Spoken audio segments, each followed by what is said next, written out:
welcome back to another Hobby Ramble. I am back in Seattle after 2 weeks. Hot dang! He really exists, I promise. And now I get to see you, like, with my face and stuff, not just the hands and the voice. Yeah, we're back in our studio, in the garage. Climbing Wall is still here. And we have a whole lot of stuff to paint. We are both doing a bunch of army painting today. Super sexy, super interesting. And yeah, and I mean, I do really like army painting, but it does take a bit to like really stay motivated. So I have with me, what is it? I have 16 models that I'm working on. I'll go to my overhead. That's a big batch, Addy. And so I'll bring them all up here so we can see them. So this is about the size of batches that I've been doing for the Crimson Fists. What are you bringing them to? They're for the Grand Narrative in Atlanta next month. Next month, huh? And I have 0 of my army finished. Yeah. I'm really close. I have 20 models that are painted that just need to get based. So I started doing that last night a little bit, but And when did you start this army, Addy? I don't know. I think I started in September. Yeah, face cam. Yes. It's exciting stuff. So this is, I'm trying to get this done very, very quickly. I do kind of have a couple of drop dead dates that if I don't finish, if I don't hit certain milestones, I probably will just end up bringing a different army to the event because it's just not going to get done. So this whole pile here has to get finished by the end of the weekend. Jeez. Except for the bases. The bases can wait. Sure. You can batch that out. Yeah. And it's like one of the things that I've found is that working in big batches, you really do have to prepare yourself for it because it is just not as interesting as painting, like one model or even 5 models.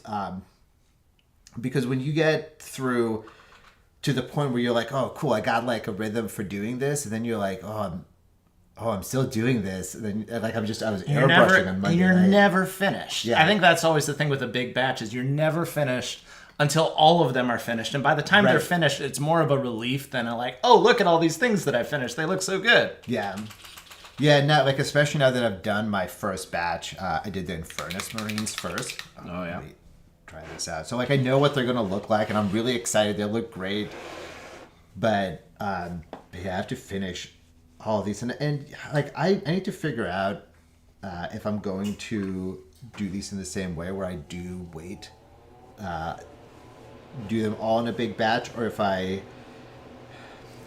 just push them 5 at a time. It is 3 units of 5 and a character in here. Sure. So I might just do like. Once I get all these edge highlights done, they're going to get a gloss varnish, and then I have a panel liner from, I think it's from AK, that I'm using for these. And once that's done, like I might go 5 at a time. Sure. And work from there. Well, and they didn't do you any favors in the last... Oh, yeah. In the last 2 months, like literally since you got these models, they've dropped points on you. What, twice? Yeah, I've had to add at least 6 more models. I'm trying to count now because I have the jump assault intercessors coming in, and I have another lieutenant that I wasn't planning on initially. And I think I ended up with 1 more than that too. So it's just a lot. Yeah. But one of the things that I'm doing here, really with army painting, I try to minimize the number of paints I use. Sure. Just so I actually have a tray with all the stuff that I'm using. So here I have my Night Lord's Blue that I transferred into a dropper bottle, mostly because I was doing a lot of airbrushing with this. Sure. And then this Vallejo Pale Gray Blue, not blue gray pale, 2 different colors. 2 different colors. Learn the naming conventions. And I use this for a lot of if I want to lighten a cool color. If you go with white, it's usually just a little too stark, and it's harder to have any nuance to mixing it. So sure. Let's get good. I'm sorry, I was half zoning out. So that's your universal highlight with that. Yeah, especially for these guys. They're mostly one color anyway. You're just having red come in on the hands. Hey, Danny, how you doing, bud? Only the spiciest. They have red hands because they touch the chilies. Yeah. Okay, so let's move all these guys out of the way here. I'm gonna use my trusty Rosemary Code number 2 until I feel like this one's actually kind of on its last legs. I have a new one sitting, and I have 2 ready more, to go in the wings. and I have 2 more coming from the UK that our friend graciously offered to bring back. Smuggle. Not smuggling, just moving them around. It's just kind of hard to get these in the US. It is a little tricky. And all of my regular stores are sold out of number 2s. But I did take the opportunity to get a number 3 and a number 4 to see. Can you do something for like base coats or something like that? If I can paint 90% of my model with a number 3 or even number 4, like I'm saving a lot of time not having to go back to my palette to pick up more paint. Yeah, kind of just as a rule of thumb, when you're trying to paint, you want to use the biggest brush you can use to get the job done. Like, as long as you can reach everywhere you need to reach, use the biggest brush you can. You'll get it done much faster. You won't have to reload your brush. You'll be able to put it down, cover stuff a little quicker. It's a nice way to do things. Okay, this needs... And maybe a great big sable brush is a little over the top, but, sometimes we deserve nice things. I would say, like, yes and no. I've found that having a brush with a very sharp point means that I can do everything with one brush. That's fair. Except reach into little places, which is mostly what I use my smaller brushes for. Anyway, yeah. Oh, I do like a Chili's. Those chicken strips, or what? I don't know. What do you even call them? Chicken strips? They're battered and fried. Food strips. Nutrition. They're like nutrition packs. Yeah. Yeah. You can fit so much in there. We're just baiting Ed at this point. Okay, so speaking of nutrition packs, I'm pretty sure what Space Marines carry in their pouches. Just snacks. Chili's chicken strips. Just snacks. Just snacks. It is just snacks. I don't know. I don't remember which book it was in. It was one of the heresy books. They're talking about the nutrition packs they pull out of their pouches. And chicken crispers. Is that what it is? Tay, that's my sister. Tay is the resident expert on all things chicken finger. Oh, when we're driving back, we stopped at a fast food joint called Zips. Zips, eh? It's a chain in Eastern Washington. Eastern Washington. And it was no In-N-Out, let me tell you. It was solidly okay. You remember the name. Okay.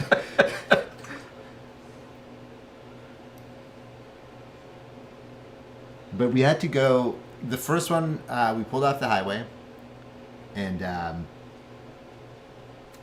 it was closed.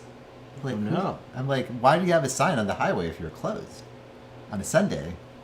So we went to the next exit, at another one. We're like, okay, great, let's go to this one. We pulled off. It was 5 miles away from the highway. Well, what's 5 miles when you're going cross country. When you're going 2,000, I mean, we're very close to home at that point. Yeah, that's fair. You can smell the barn.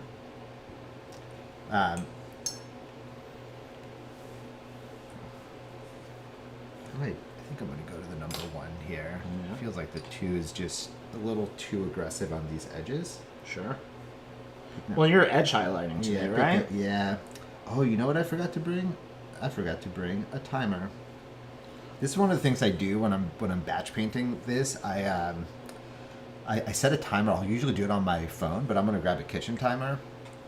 And I set it, either set it to 5 minutes or just put it counting up, and try to keep every model under 5 minutes. So I'll count. Yeah. 1. There you go. No pressure.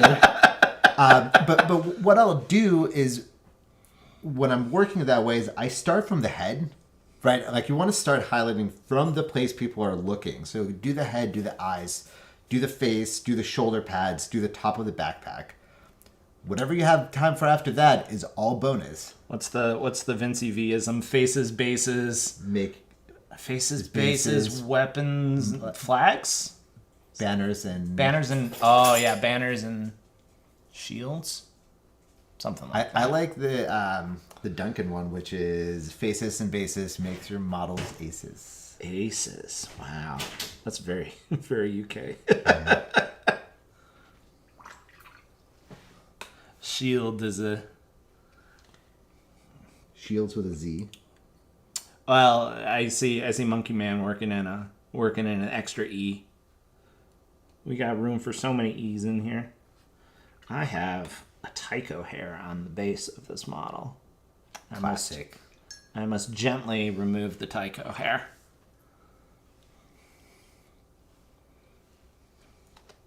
Let's see. I might have gotten too light with this. If you're gonna do it once, go hard. That's my big tip for going faster on things, is if you're gonna do it once. But if you're gonna do it once, there's no time to be subtle about how you're applying your highlights or edge highlights or something like that. Put the focus into where you're placing the highlights instead of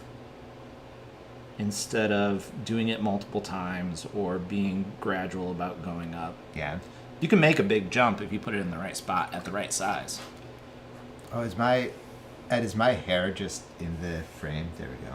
Oh, yeah. You can really see all of it. I need to get a haircut. I've just been away for 2 weeks.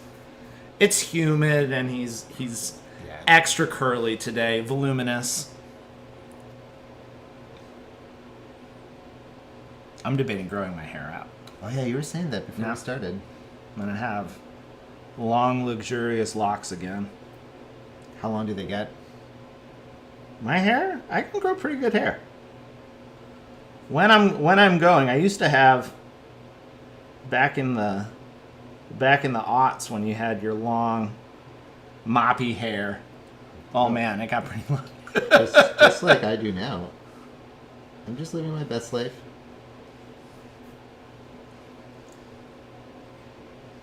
Oh yeah, you can shame me as much as you want for brush licking. I need precise tips for what's going on.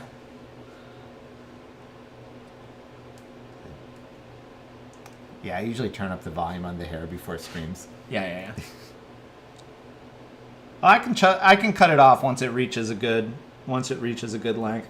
I've got my 2 bald friends that are giving me opposite advice. Monkey Man wants it long for him because he can't anymore. Ed needs the brotherhood of bald. Just like up to CJ in the end. No, I said I might grow my hair, and she's like, okay. Oh, that's good.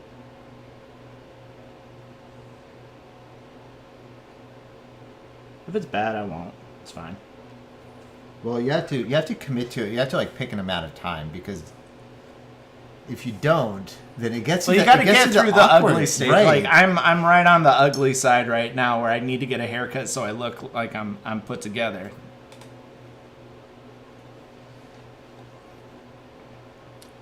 No, you can't beat wife support. It's powerful and strong.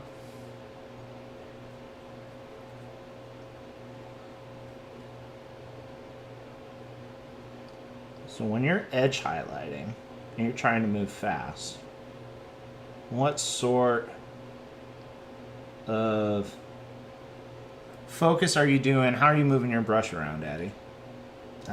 Slow is smooth, smooth is fast, and they just don't edge highlight every edge. Yeah. They just do enough so the model feels like it's edge highlighted, where I really want the lights. I feel like the lights need an overhead light. Yeah, they are pretty low right now. Yeah. It's okay. We totally weren't scrambling to set everything up after not filming here the last couple weeks. Turns out, life gets busy. And we're busy eating dinner.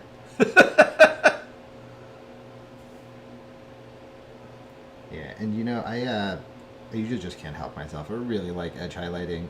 To me, that's like that's how I tie the model together. Yeah. Just like the rug.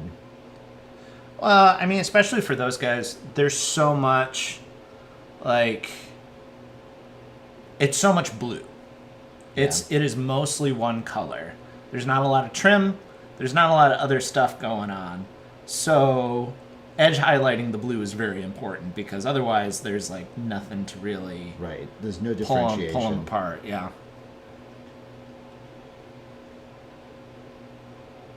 That's why I'm sitting here thinking like, man, we got Ed and the Monkey Man in here, and like, where have these folks been? But they've been at Blood Bowl Monday.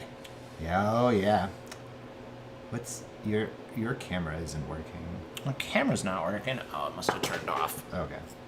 That's what's up. Hold on. It doesn't show up on what you're working on. This is the first time I picked up a brush in the better part of a month, which is 2 weeks. Yeah. The better part of a month. Yeah, I was airbrushing a lot before too. Like I wasn't just prepping all these guys. It's one thing that I do really like with batching stuff is that I can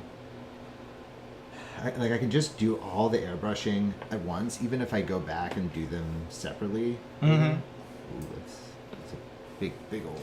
Well, when you're doing a big batch and you airbrush, you're like, oh, I got a lot done today, which is great. And then you realize you have to do all the other parts, and it feels less great. I'm like, well, I'm done. I'm done with these guys. I'm basically done. And then you think about all the other steps that you need to do 16 times. Yeah, it's too much. Quick, go with the water. This is the second time this camera situation has gone out on me, but I don't think my phone was too hot this time. I'm not sure what happened. We'll figure it out. Yeah. Oh, can you guys hear the heater going in the background? We'll see in 30 seconds. Oh, if we're using the settings that if it was based off the settings I was using, I turned down the latency for the chat because it was just me and I didn't want to be responding to people talking to me 30 seconds ago. Faintly, says Ed. Faintly. Okay. We can turn it. It's actually quite warm. It's pretty hot in here. We'll turn it down after. I'll pause your timer. Okay. Well, I think this guy's done. Your timer's paused. Okay. I'm going to go get a timer, a real timer, not a mad timer. Turn the heat off. I'm going to put this on my face. Let's see. Front view.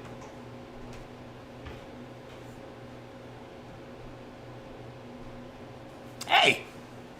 We'll do that while Eddie's gone so you don't just stare at his palette. No stripping of minis.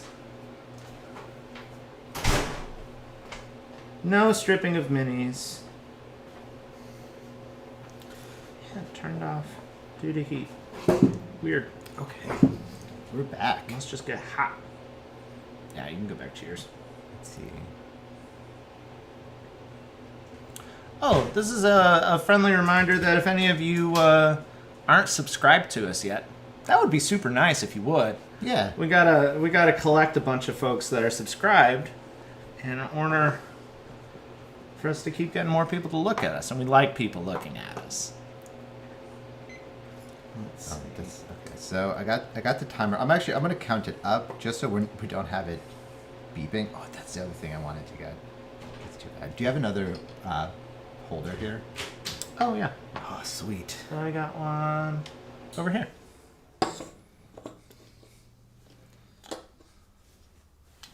Good? Yeah, it's gonna be so much better. Okay, let's go. So now we'll come here. You can see the timer, and you can keep me honest. If I get lost, you yell at me. Yell at him. Let's see. I need to connect over here. Yeah, you can see I'm trying to keep my brush not too. It's too wet. If it's too wet, you just make a big mess. That's what they always say. All right.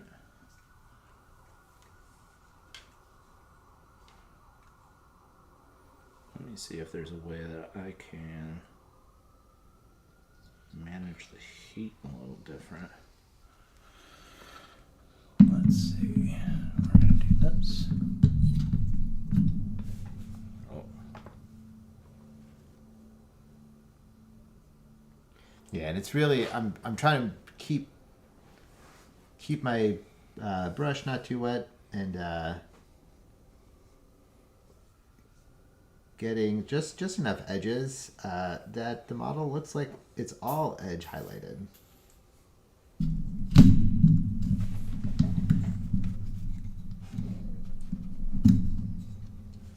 Yeah, and then I also I don't worry too much about making little mistakes, especially when I'm just working on these like just intercessors, just regular guys doing their thing. So they're going to be part of a big unit. There's going to be a lot of them. No one's going to notice that I messed up everywhere. Let's see.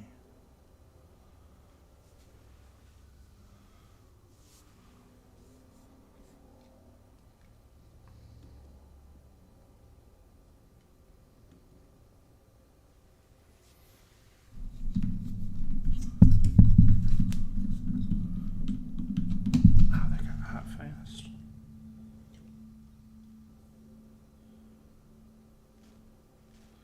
Wow.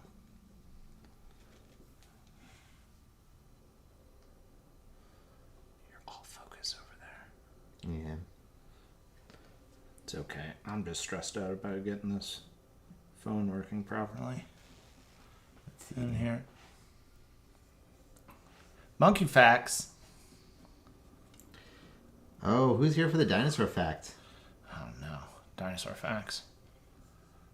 I can do a dinosaur fact. So, we all know alligators and crocodiles are older than dinosaurs, right?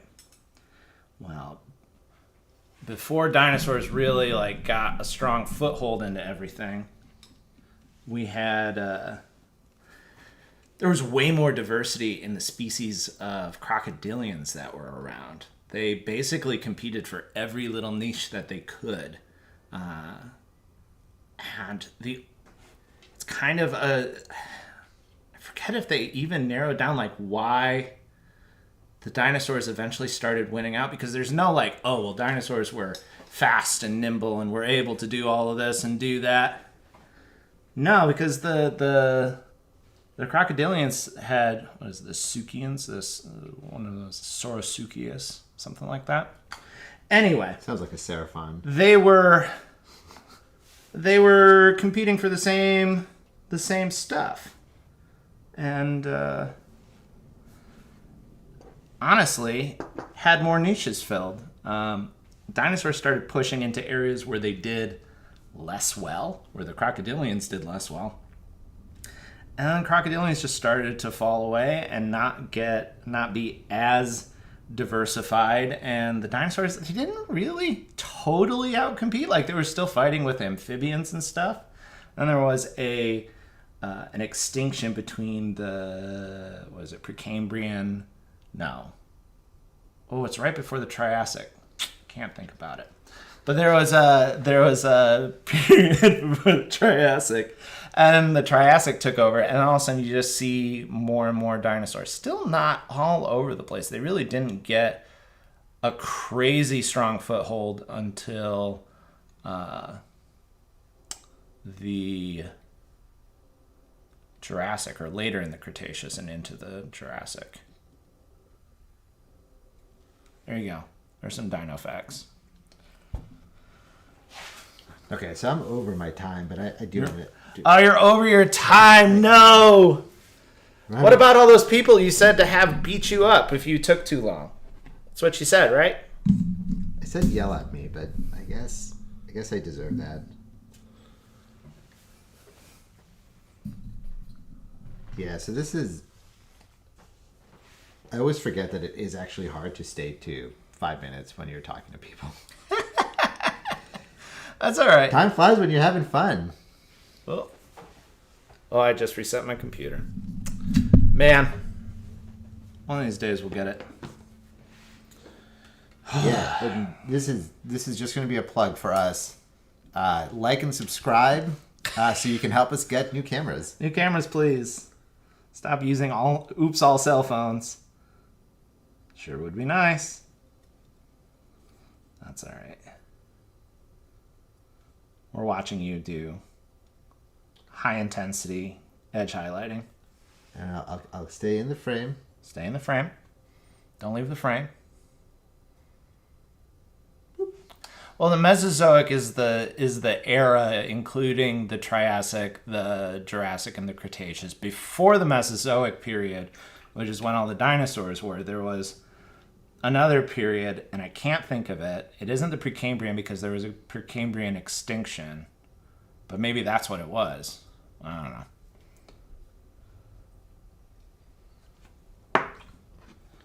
You just have to get a couple more spots here,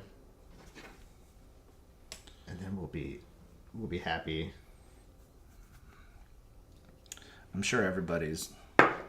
Oh yeah, they can't even see how much I'm struggling. It was great. No, they can just see how much I'm struggling. Just how much you're struggling. Which is good. Yeah, the mass extinction that started the Mesozoic. Yes.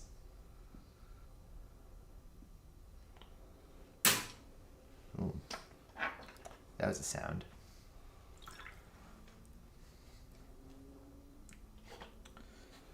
All right, let's give this one more try. So you can see, so everybody can watch me struggle for a minute. Yeah, it's someone else's turn to struggle. Put me on the timer. I will fail immediately. Okay, so we're going to start over. New timer. New timer. Let's go. 5 minutes. Will I do it?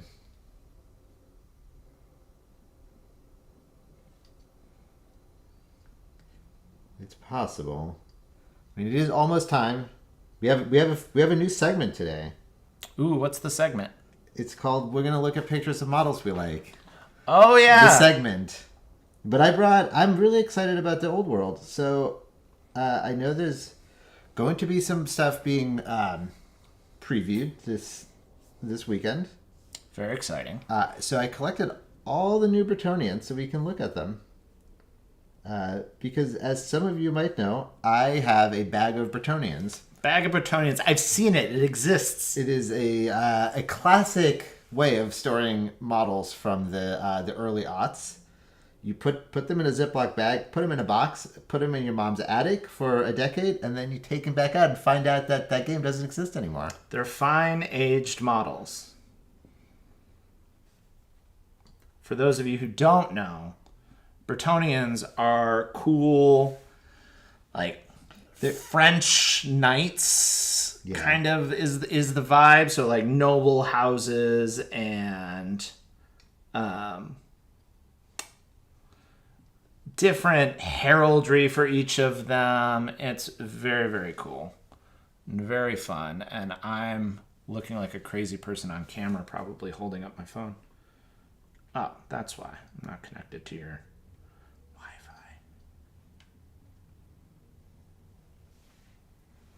That did it. Would you like to do it while I avoid putting up my... Or wait, no, we need to get to the end of this model. end of We've this got model. a whole 3 minutes. After this model, we'll go... Let's look over your shoulder. Note how he is using the side of his brush to edge highlight. He's not trying to draw a straight line with his brush. He's using the geometry of the figures, which have been so meticulously crafted. And this is really what makes Space Marines quick to bring up to a higher level, is that they have such sharp edges, especially Primaris Marines. Primaris are great for this. That you can just hit a few edges with the side of your brush. They're really, I mean, they're designed to paint up this way. And you bring them up to like a pretty decent level without a ton of work. I mean, you're not doing any blending on the model to get these edges to really pop. They just do it themselves. They do it for you.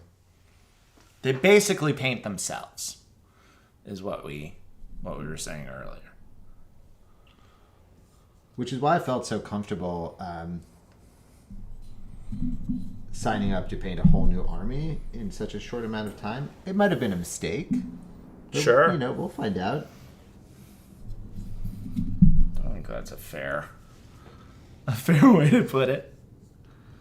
I mean, I'm doing fine on You're time. doing so good. You're doing so great on time.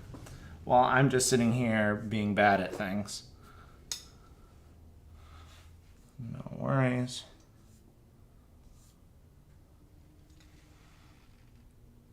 Yes, the period would be the Permian to the Triassic. Thank you, Mr. Carvili. I do like my dinosaur facts. I would say the hardest thing about army painting this way Is all the dinosaur facts? it's all the other models that are being released during this time, and I really want to paint other things too. And I have a deadline. Man, life's tough. Yeah. So, we'll see. This is how you get your energy for army painting your next army. Is you army paint an army, and then you get so tired of painting it, you want to paint your next one. Or you go to Italy for 3 weeks. That's what Doug did. Yeah. He's like, well, I feel like painting. I just got back from 3 weeks in Italy. And I'm just like, wow. You got so sick of hanging out on beaches and beautiful streets, eating gelato and everything else, that I guess you might as well paint miniatures now. It's a tough life, everyone.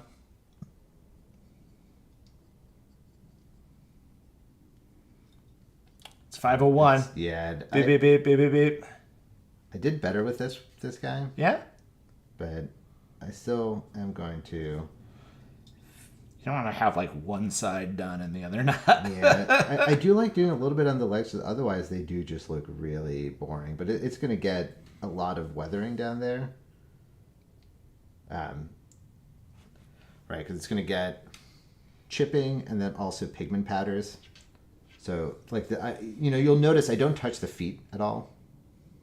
But like they have those beautiful kneecaps that you Yeah. have to kind of hit. They're sort of dumb, but they're really easy to edge highlight, so I'll forgive them that sin.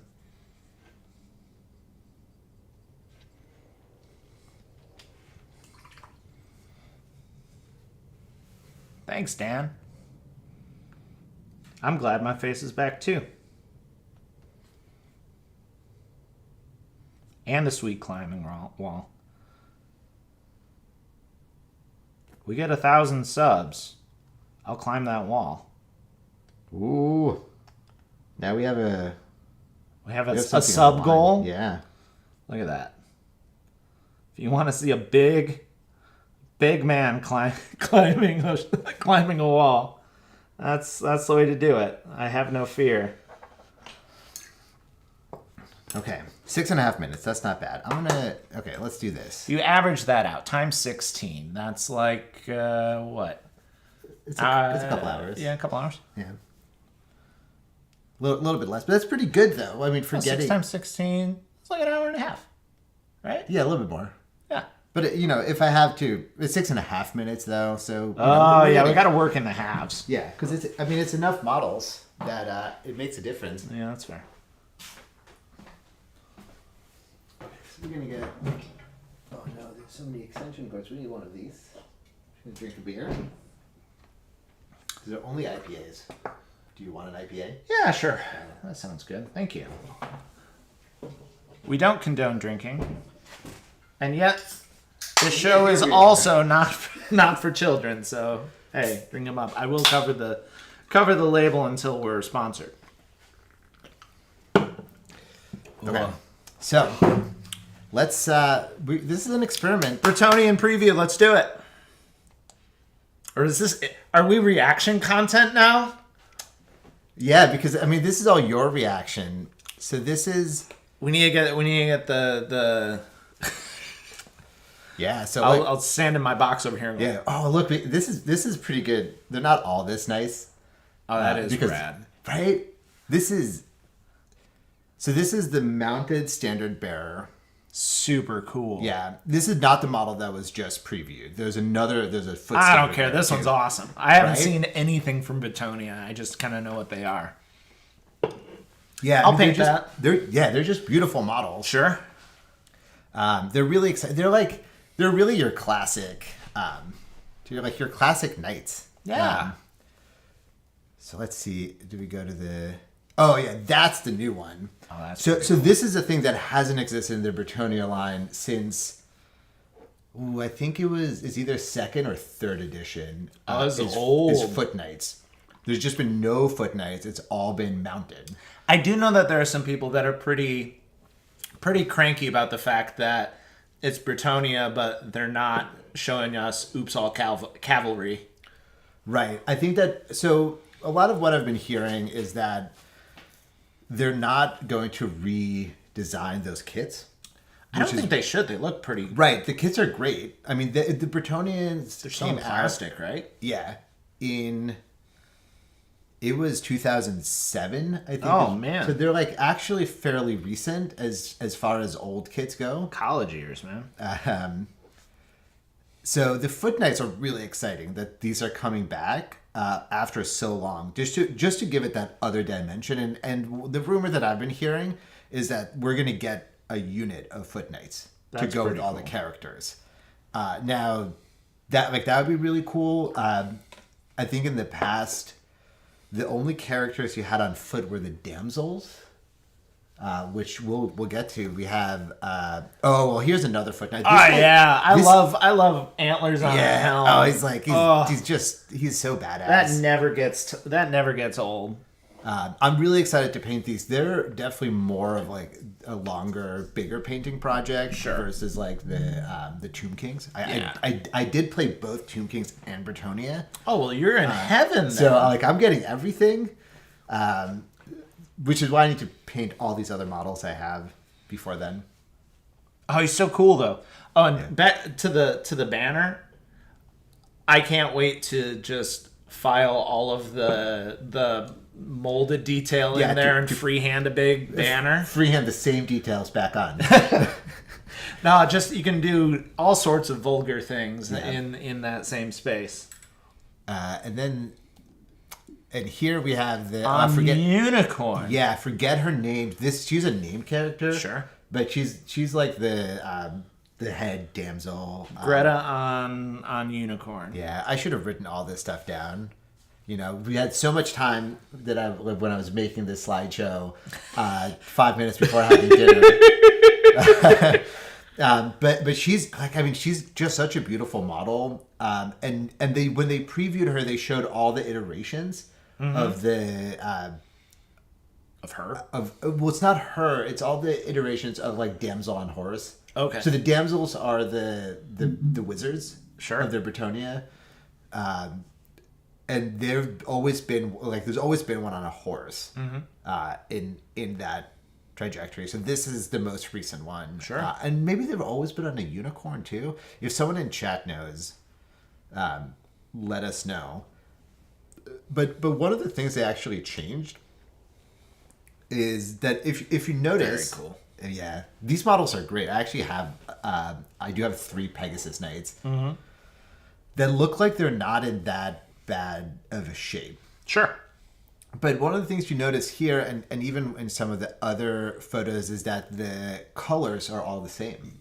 Yeah, which I don't know that I love. Yeah, what they're saying is in the lore, because this is before Warhammer Fantasy. Sure. So this is before all the realms were united. Sure. So now you're building your Bretonia army is all from one. It's all house. from one place, eh?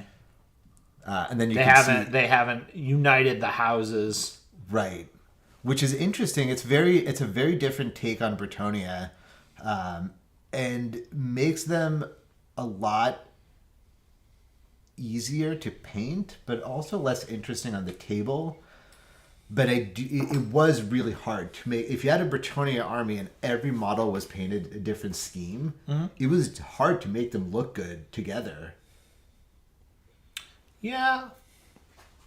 I think the rule breaker in me is saying, screw it, I'm gonna paint them all different colors anyway for the fun of it. Like, and I think that, or maybe pick 3 or 4 houses, right, and then you can coordinate the colors a little bit. Yeah, more. then you can have like a unit of this house, like this house with their their peasants. I kind of like the armor confetti aspect of just like it's everything all over the place, doing everything at once. Just checking. So that like it's a choice that they made, and I don't know how I feel about it. Oh yeah, the big chompers on the Pegasus Knights. Show 'em Let's to go me. back there. Yeah. We're gonna do an episode where I have this box in the basement full of old Warhammer that I've had for a couple decades. So we'll do an episode where we just bring that box up, and we just unpack it and we see what's in there. Can we divvy up the models? Yeah. Like, well, Matt definitely wants to paint this one. Yeah, and all of those Bretonians that I have are going to go into the LA Totally Awesome to get stripped. Sure.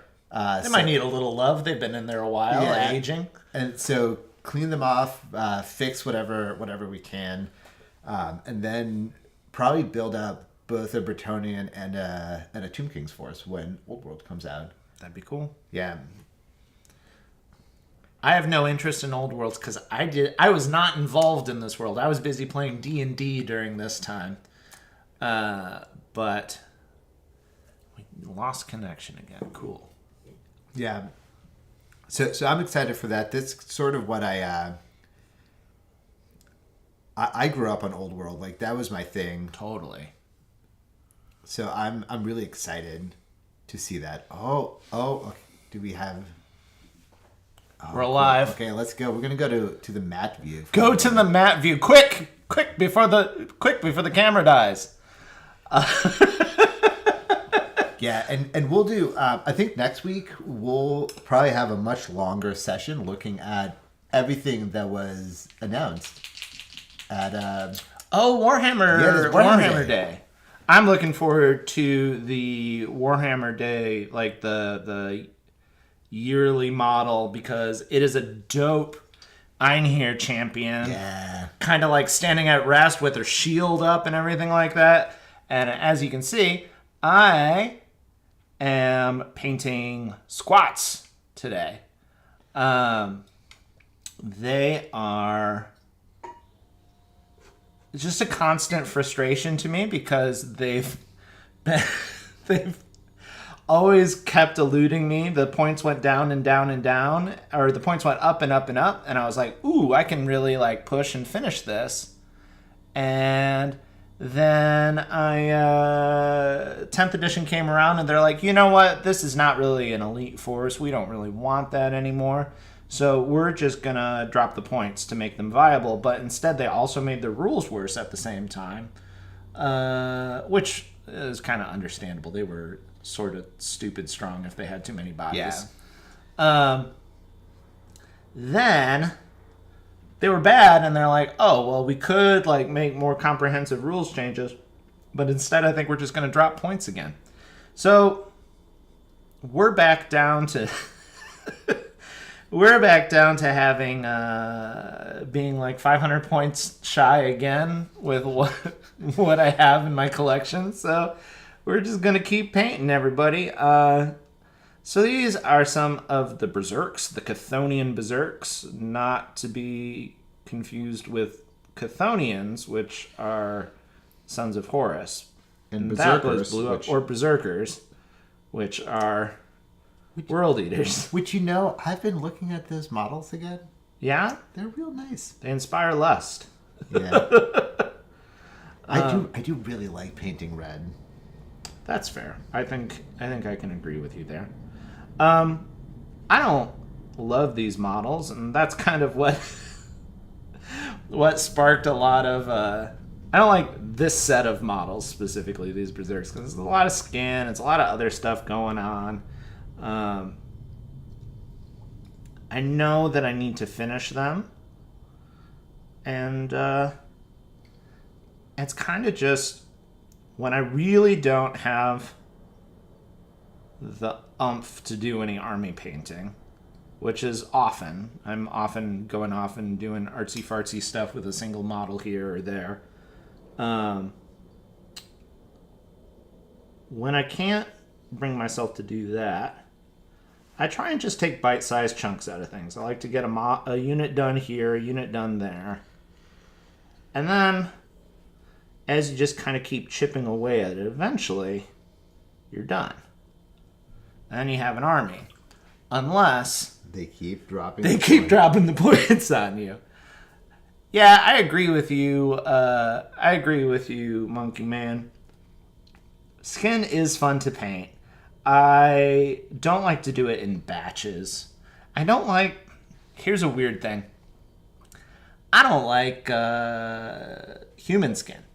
Oh. If I was doing orc skin, love it. Weird, like, tree ghost skin, love painting that. I think there's something about all the transparency going on in human skin and so much uncanny valley stuff of just like, I know what skin looks like. You can't fake it. So it's a little trickier. And living here in Seattle, we have a very translucent take on Very, very translucent. Let's see. We've got... So what I'm doing right now is I'm going through and I'm blocking out all the spots that aren't skin. This guy's got a big ol' iron head, which I think is rad. Don't get me wrong. This is also a technique that I'm doing. Sorry to interrupt you, Addie.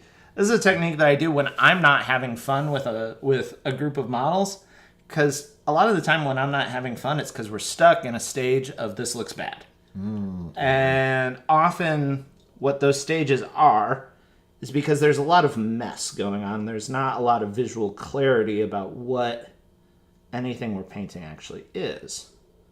And I found that sometimes, just by blocking out the sections that you still have to paint, it can really help to go, oh, all right, I know what this is.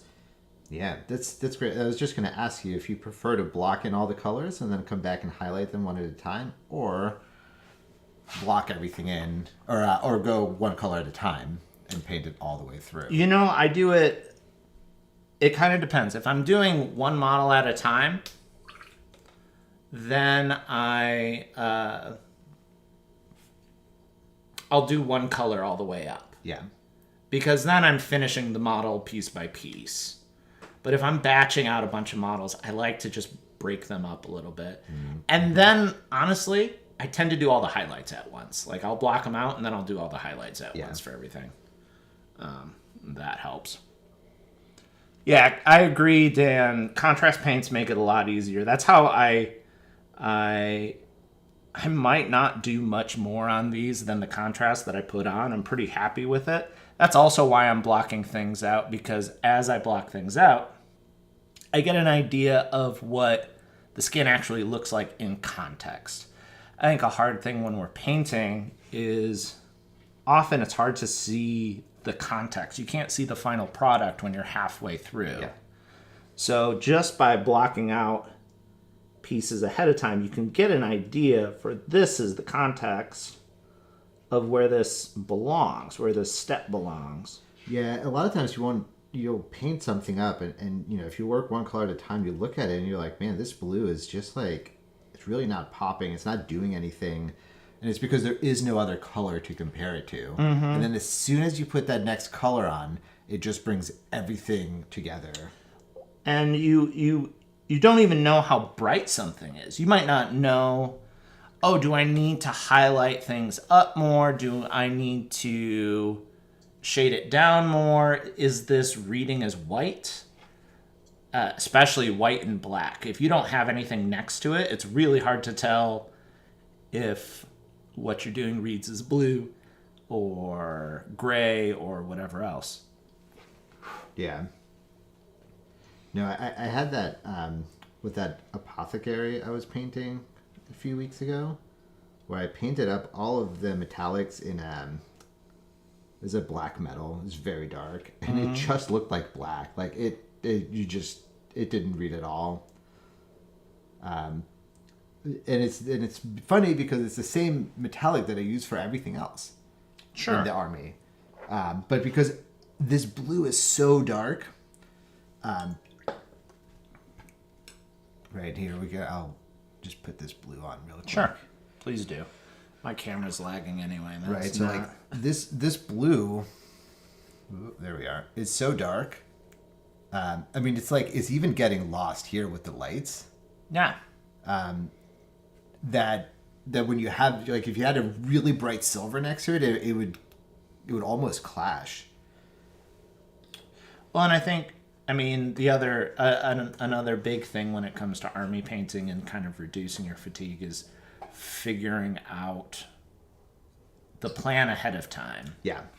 And making sure that it's a reproducible thing. I know you and I both went down the rabbit hole of making really complicated, really beautiful armies where each model takes 8 hours, 12 hours, whatever it actually ends up being. I stopped counting. Yeah, you stop counting eventually because you start hearing other people complain about a model taking them an hour to paint, and you're like, oh, man. Oh.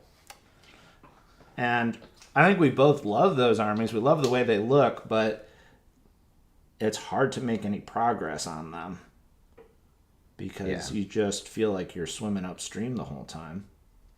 Yeah, and that is Matt's 40K Space Wolves. My 40K Space Wolves, yeah. 40K Thousand Suns.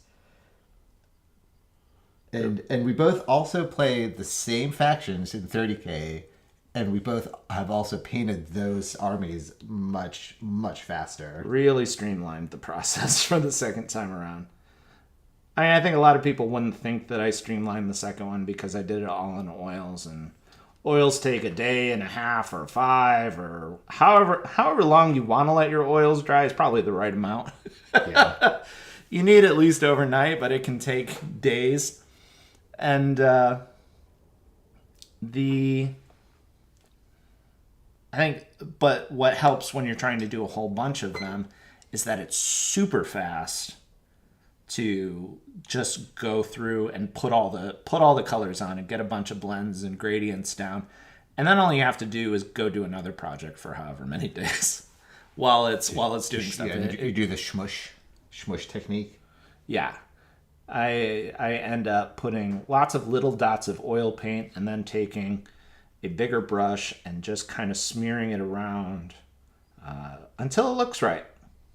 Yeah, this is not true dot filtering. It's not as involved of a technique. Dot filtering is a lot of work precise. and it's for a very subtle effect. Yeah. And this is, no, I'm painting, but it's more like pointillism that gets smooshy. I don't know, expressionist-ish.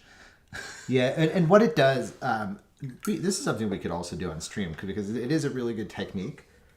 It gives you a ton of definition in the armor, which I mean, this is something that I do with an airbrush. This is kind of the style that I have for almost all of my models, whether they're power armor or not. I mean, I do this for my Drakari as well.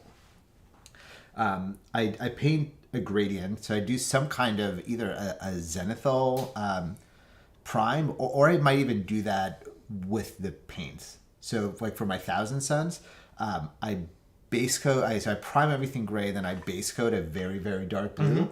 Then I will use the mid-tone blue kind of going straight on, and then from all the way from above, getting that solid color, and then I come in with a very bright blue and do all of my my highlights, and then blending downwards in the model. Sure. So it gives the armor all of these different values, which is why I do the blue before I do the gold, because the metallic gold doesn't actually really need that at all. You can even get away without highlighting your metallics, and they still look fine. Sure. Because I have a natural.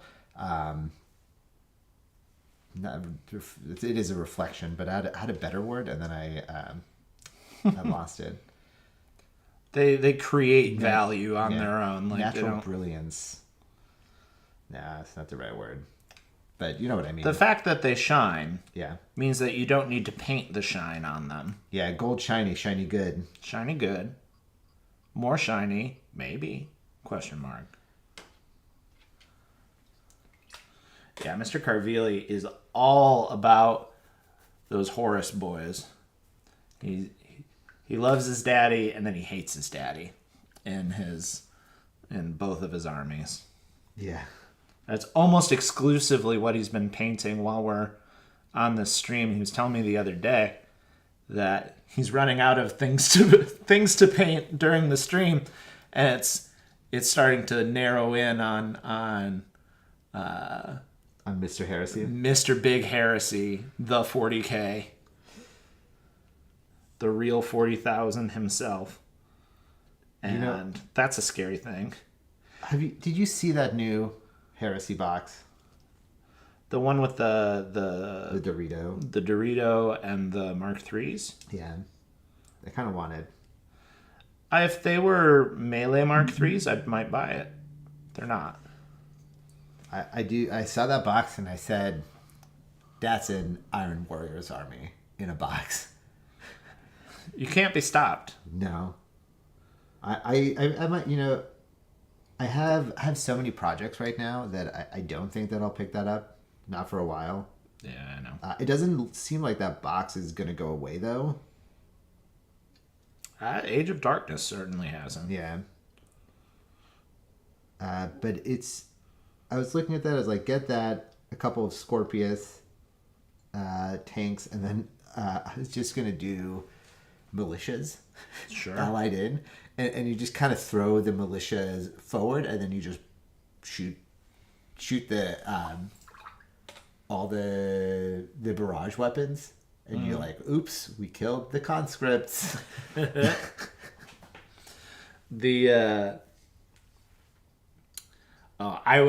My closest dip that I've had recently is I watched a video of a guy painting white scars and using these beautiful desaturated greens as the shadow color.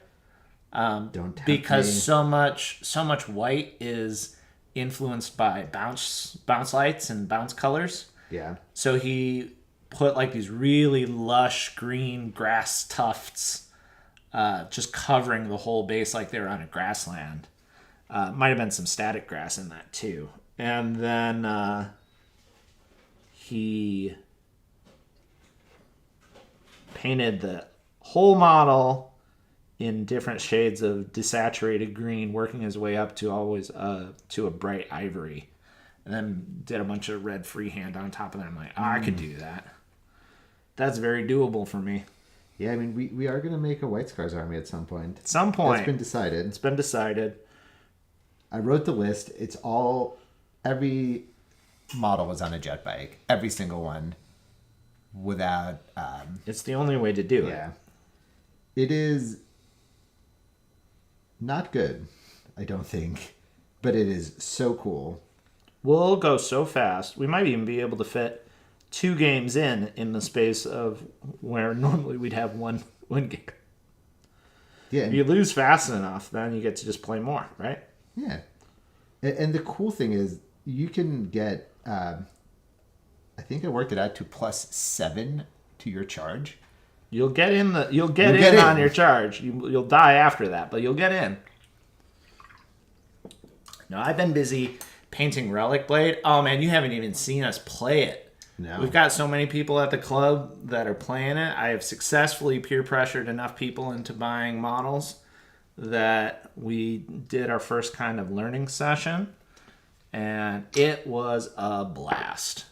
I think the most common review that I've heard from people is, oh, well, this is pretty easy to pick up. And then about 10 minutes later going like, oh, this is a neat little game. It's always like, oh, okay, this is easy to pick up. And then they start seeing the way the rules interact. And then they start going, oh, okay, wait a second. So I can, and I go, oh, well, it just says you can do that to any character. It doesn't say that it needs to be an ally. And you watch their brains go, oh, you mean I can, oh, and then they just start playing the game totally differently. It's really great to watch. I do have most of my sludge shopping list ready. They're cool models. I like the cavalry on the chocobo, the not chocobos. Yeah. I was just going to get a lot of Perry miniatures stuff. And yeah. And a couple head swaps. That's fair. But get some chocobos, work them in. Yeah. You need cavalry in any Napoleonic worth its salt. Yeah. That's the first step for Napoleonics is... No, I'm only getting them for conversions. I'm Don't only worry. getting them for this fun, weird game that it's really fantasy-ish. It's not a real Napoleon. It's an alternate history. And It's ahistorical. Oh no, why do I have so many Sherman tanks? When did that happen? Okay, we're gonna see what you're doing a little bit. Alright, well, watch me.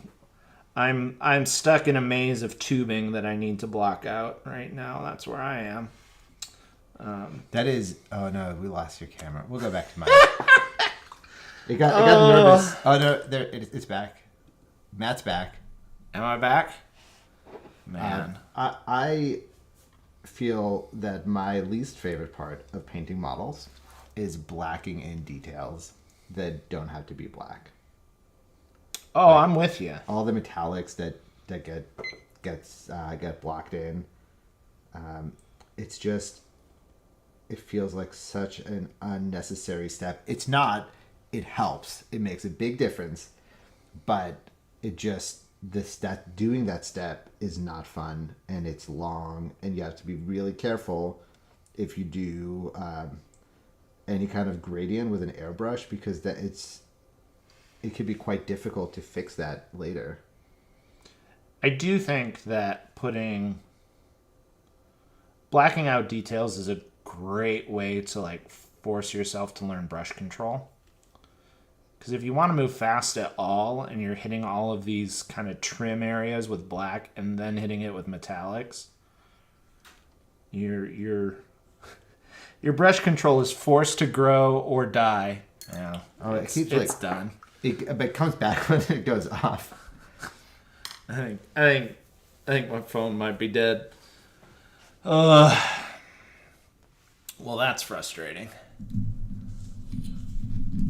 Well, we gotta get to 1,000 subs. Gotta get to 1,000 subs. Matt will climb the mountain. And we'll get new cameras. So don't forget. Climb Mount Azule. Don't forget to like and subscribe. Yeah. It costs you nothing. It helps us a ton. We're handsome, nice boys. Or at least nice boys. I don't know. All my friends say I'm handsome. So I'm going to take it. And then, if you subscribe, I'll be able to get a haircut. Yeah, otherwise we're just going to keep growing our hair forever. That's really going to bother you. It's going to keep growing in and in and in. Yeah, that is like a chia pet.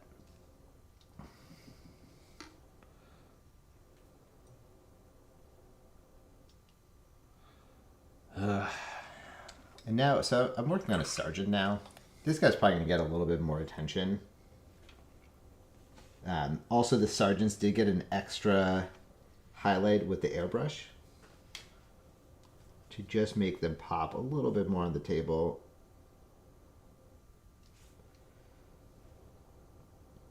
You said you did that with the airbrush. Yeah, and I'm going to spend a little bit more time doing my hand highlights here.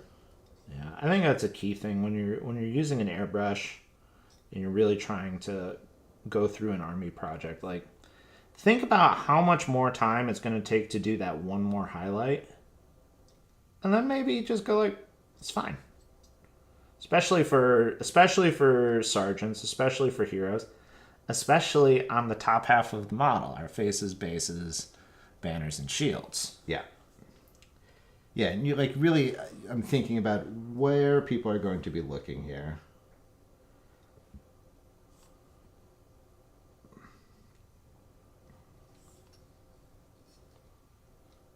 I do think it's really easy. For me, certainly, when you're starting off, to listen to people telling you, oh, really only pay attention to these important parts. You don't need to do a ton of detail on the feet. You don't need to paint the undersides of their shin plate. You don't need to do all of these crazy things. And I think when I was starting out, I was sitting there going like, yeah, but I can. Like, it's not hard. I can do it. Doesn't cost me anything more. Doesn't cost me anything more. And then you realize, like, I think I played my first game. I looked at my models on the board and I went, oh, I can't see anything. I can't see any of that. I just see kind of this big block of models. And, like, I think what hit me with one of my armies is like, oh, they kind of, if there's nothing that really pops off of the models, it's really hard to see them on the thing. It is almost worth spending less time in details and finding something that's going to pop. Because otherwise, people aren't going to look at your cool, well-painted models. I think for those Space Wolves that I've spent hours and hours and hours painting, the thing that everyone noticed the most there's like a pack of 5 Fenrisian wolves that are a different color. I painted them to be sort of Aurora-ish, so I used a fluorescent green on there. There's magenta and all of that. And that's what people walk by the table and they go, oh, look at that. And then they start looking at the rest of the models and go, oh, these are all really... Wait, did you do all of these beards with yourself with green stuff? And I go, yes. And then they see all the rest of the work that you did. But if I didn't have that little element that popped on the table, nobody would look at my models. Yeah. And really, that's about 80% of what I'm looking for when I'm playing in a store or something like that. Oh, yeah, just look. I want somebody to see my models and go, oh, that's really great. That's all I need. And you know what? Matt takes commissions, so if you need anything painted. Oh, God. Please. Please, no. I'm so busy right now. I have a giant project to do. And it's a little spooky. It's spooking me a little bit. I probably shouldn't talk too much about it here. But it's a giant...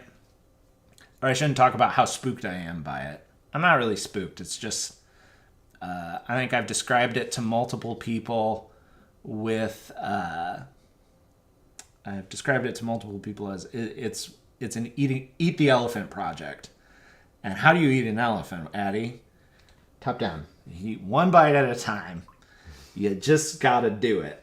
Same as what we're talking about here. Like for army painting, you just gotta do it. If you do a little bit every time, It's this big conversion that I think it takes the Marathi, like, snake lady with wings, and then puts a Wraith Knight body on top of that, and then attaches her wings to the Wraith Knight, and then puts a big dinosaur head coming out the front of the Wraith Knight body, and it's for a big Exodite project. Ooh, that's cool. It's going to be very cool. It's going to be very cool. We're going to do lots of colors. We're going very synth wavy, I'm thinking. It's going to be a lot of like yellow to magenta into purple, maybe some teals in the mix on the base to do a little bit of contrast. And I'm trying to figure out how I'm going to avoid Clown Fiesta while also keeping everything nice and bright and punchy. And I think that's going to be the razor's edge that I'm going to walk on this one. Right now, though, I'm finishing up the conversion. He did a great job putting all of the pieces together that need to go there, and I kind of just got to make them fit and sit in a nice pose at this point. So that's my big commission. That will probably last me the next couple months. I take one a month. I do one model a month, and that's about right for me. Yeah. Because I have no interest, as we're talking about here on this stream. I don't love sitting down to batch out a bunch of models for very little money for the person. Yeah, that's not fun. I've done the math on doing commissions, and doing army commissions is almost never worth it. No, you just you can't charge people that much money to paint, a squad of 10. And so I take one a month. I try and do a character, or what has happened is it's been a lot of big projects that people are a little intimidated by, I would say. I hope I'm not making anybody upset by saying that. Because sometimes it's just easier to bring someone in when you're like, I don't know how I'm going to go at this big thing. Yeah, I mean, I get intimidated by models. I still have an unbuilt Magnus. Yeah. And sitting in my bringing in someone who doesn't have a personal stake in it is a nice way to make some progress on those things. But what that means is that it's just a lot of big projects for me that are fun. But the same way that they can be intimidating to you, they can just take up a lot of time and effort for me. But I do try and make it very affordable to everybody. I'm not trying to make money doing this. That is my North Star. Is I don't want to make money doing anything because then it kills my enjoyment of the thing. And I really want to make nice things for my friends. Those are the most important things to me. So it also gives me a lot of wiggle room to say, okay, I only have to do this. I have to do this a month. I can say no. It's easy. Yeah.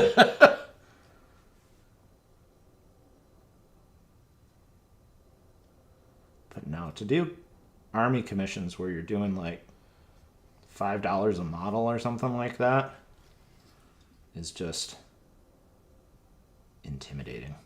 You have to go so fast. Yeah. Otherwise, I mean, I did the math, and it's really hard to make more than minimum wage doing that.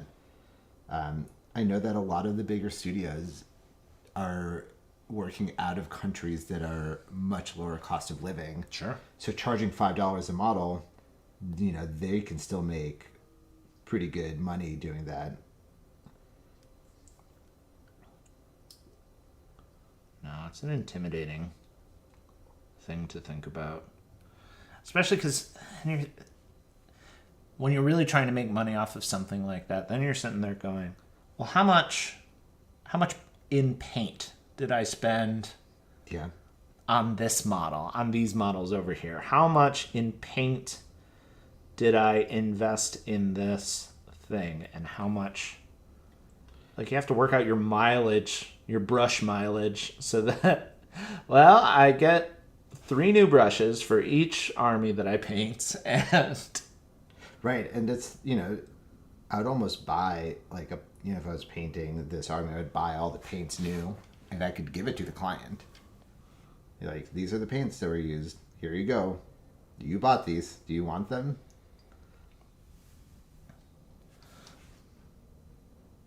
Yeah, I'm right with you, Mr. Carvili. Yeah, the last one, I would rather do a fast food job rather than kill my enjoyment of the hobby for whatever. Because it's one thing, like, doing what I'm doing, I can do because they're all cool. Like, it's not intercessor number 15 that I'm painting. That's only me.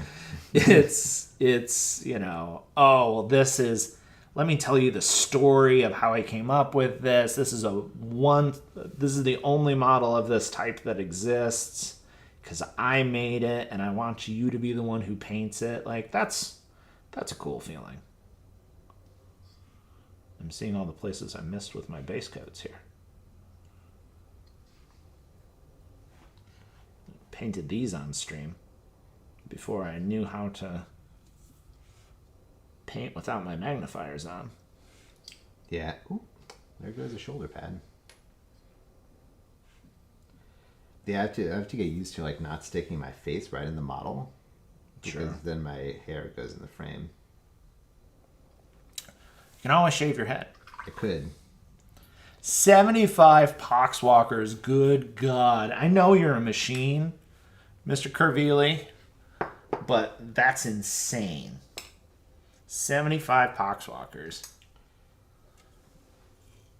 Those would be kind of fun to paint, though. They're like kind of gooey. They are kind of gooey. Like, you could probably... Oh, now we're trying to fix the problem. We're trying to solve the problem. I think I would do, like, a brownish green dry brush with, like, an ivory, and then hit it with some, like, green and magenta oil washes, and just let it fall where it will. Interesting. I was going contrast paint all the way. I like the oil washes because I can just slap, and let them kind of mingle. Yeah. Instead of with contrast, I feel like I have to tend the contrast after I've put it onto the model. Because contrast can go south very quickly. It's just it can, as soon as you get a big puddle of it, then you have to fix things. Yeah. Not that I think you'd be fixing Poxwalkers, but if it was every Poxwalker in the batch ended up that way, that'd be rough. Oh, that's the angle right there. Yeah. Check it out. Gotta get more lights in here. Get some lights from back here. Like and subscribe, everybody.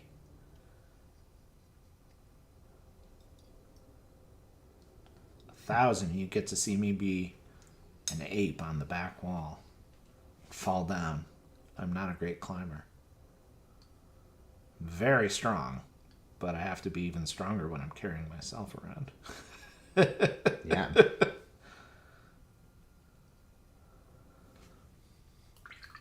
Later, Dan. Good to have you. See you, Dan. You know, I went like 6 months, never actually met Dan face to face. I knew him. Knew me. We're two Space Wolf brothers, pack mates, if you will. Yeah. He also plays Tau. Also plays Tau. Yeah. Well, we can't hold that against him. I mean, I almost started a Space Wolves army. I was like, what's the most opposite of Tau that I can get? It's kind of Space Wolves. Yeah, Space Wolves. That said, I don't know much about current Space Wolves. I know the characters are good. I know that Murder Fang does what it says on the tin.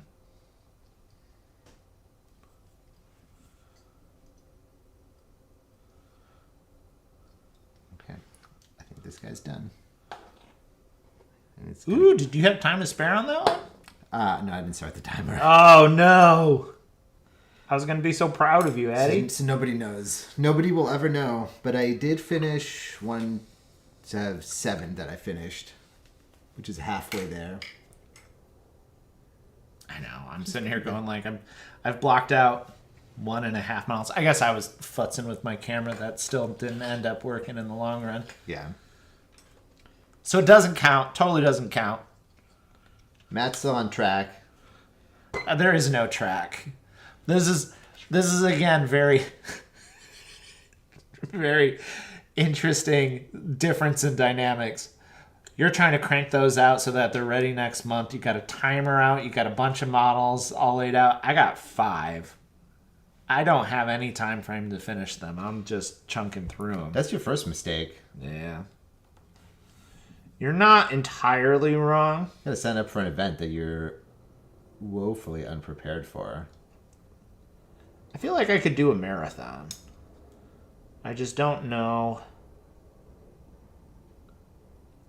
Just in my day-to-day, I don't want to set aside time to just grind. I don't want to set aside multiple days to grind. That's too much. You mean like a month? Like 2 months? Yes. Precisely that. I would be a little stressed out. I am a little stressed out about this, but, it's going to get done or it won't.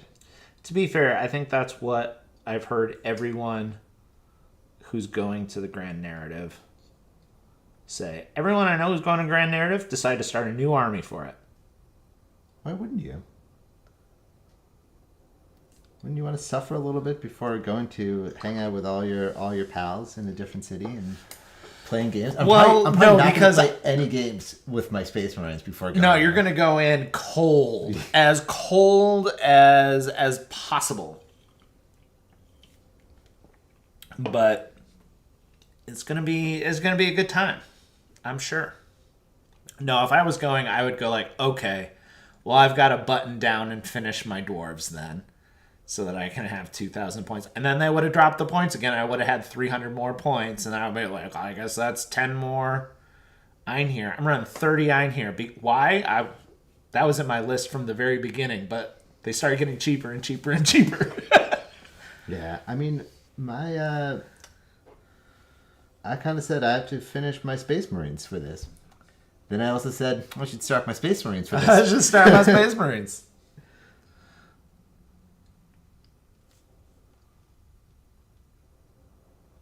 We have very patient partners.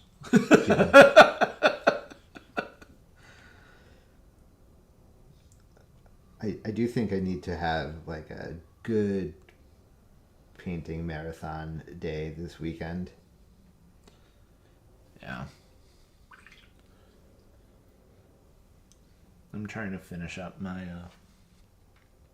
I gotta save one big spooky skeleton for for our spooky stream. Yeah, spooky stream.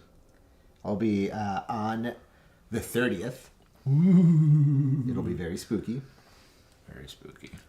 And I'll just keep painting the same stuff because it's super spooky at that point if I'm not done. You gotta save like a chaplain or something at least so you can do the skull helmet. Yeah. I don't have a chaplain in my list. I do have a chaplain. I mean, I guess I could fit a chaplain now with the point drops. Also, I have a company champion. I got the event model, and you can't take them outside of the command squad now. So he has to run as it could be a justiciar, yeah. or as a lieutenant.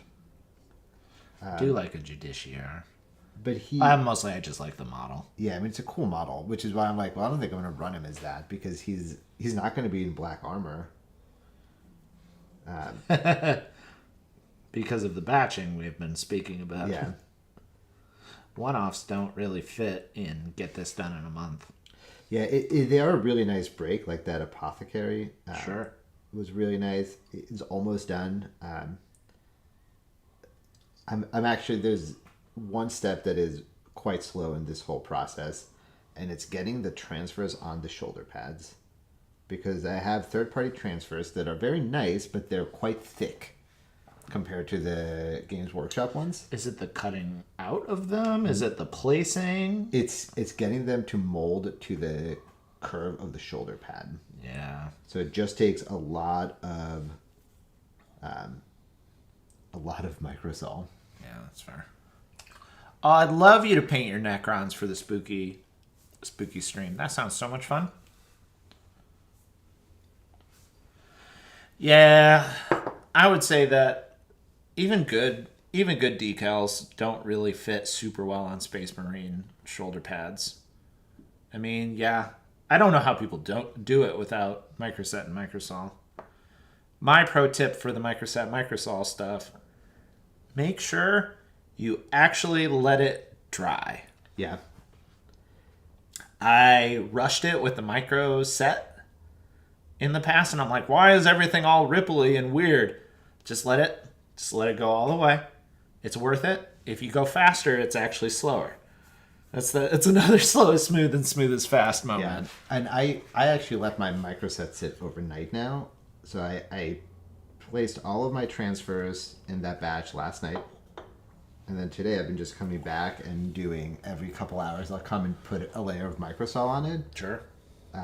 The dreadnought is done. Very cool. But the not painted. It's just all the transfers are But he's done. All the transfers are done. Okay, I think this guy's gonna. We'll call this guy done. 618. Oh no! I said done, and then I touched his face, and then he has this big old eyebrow. I gotta fix now. Yeah. Listen to yourself when you say you're done. Yeah, I don't know how people do it. I think there's I know some people really struggle with getting them even like moving the transfer around. I've never had much struggle with that. But I'm not sure what people are doing for that. Yeah. Look at our faces. Cool. Well, I'm actually I'm out of wet paint here. You're out of wet paint. That means it's time to stop. I don't love this wet palette, but it's Conveniently sized. yeah. It was. I could buy it at the store, and I can buy all the sheets for it pre-cut. Yeah. Goes pretty far. It worked. Like when you can look at our. You can bring your wet palette over here. We'll just look at that real quick at the end here. So if you look at them, you can see how the paint even sits differently on the paper. Like Mine's a little overhydrated. yeah. So mine, you actually can't overhydrate it with the way the sponge works. I think this is probably a little more similar to the Red grass. The red grass. Yeah. No, I'd agree. Yeah. I like my red grass one mostly for the same reasons that you like yours, or the same reason you're like, well, it's got a sponge that doesn't overhydrate, Yeah. and it's got paper that fits it, and mine is very big. Yeah. It's this big. I don't know that I'd ever need one that big. I mean, this one, It just means that I get to keep painting until I run out of space. I almost never have that problem. I'll usually have to change the sheets like at the end of the day or like before. So what I try to do is I try to finish the session and throw out the sheet if it's mostly full, so I can dry out the sponge between sessions. I normally go a couple days, but I have enough room to use the rest of it. And I kind of like finding the sweet spot where I'm like, ooh, it's wet, but it's not too wet right now. Yeah. It's not overhydrating things. I can just paint for a while. It's almost dry. Oh, and it has a seal, right? So you can... Yeah, I normally leave it partially sealed so that some of the water can... Because, I mean, we live in Seattle. It's humid. Yeah. If I left my wet palette out, it would still take a long time to dry out. Yeah.